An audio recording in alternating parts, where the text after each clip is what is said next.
आईला कधी एकदा जेव्हा सुट्टी असं झालं होतं बघ.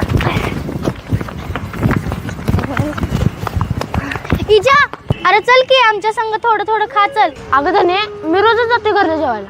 आलो का नाही मला लगोरी खेळू तेव्हा पत्र तू डाव मांडून ठेव. मी आज डब्यात तेल साखर चपात्या आणल्या. आईला इजा तर का नाही रोज बोंबलत घरला जेवायला जाते. कुत्र्यागत पळत पळत जाते आणि पळत पळत येते. संगीत तू का गेली नाहीस ग आज? अरे घर लय लांब आहे उन्हाचं नकोच वाटतंय म्हणून डबाच घेऊन आल्या. आय जेवाया वाडा पडदिशी आईला वाढल्या सोयी. मला माहित होतं 2:30 वाजले ते म्हटलं भुका भुका करते इथूनच. खा पाणी हात धुतले का? जाऊ दे तिकडे.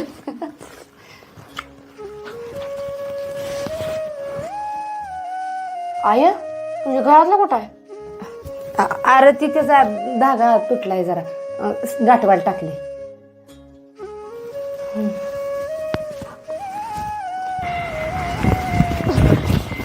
हे धने चल डाव मांड खेळू आपण. ए शिब्या अरे लगा आता 5 मिनिटं तुझ्या बाने खेळलं होतं. इजा अरे कशाला जातोस थापलं तुगच उन्हाचं डबा घेऊन येत जा की. अगं धने आमच्यात पातळ कालवण करतात बघ.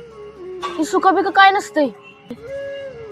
एका वांग्याचं कालवण केलं की आम्ही सगळेजण खातोय बघ.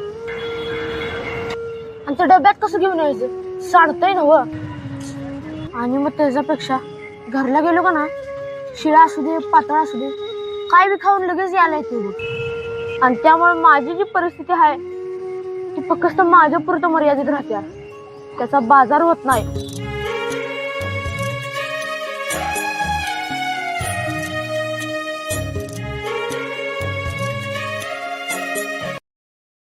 Download ShareChat.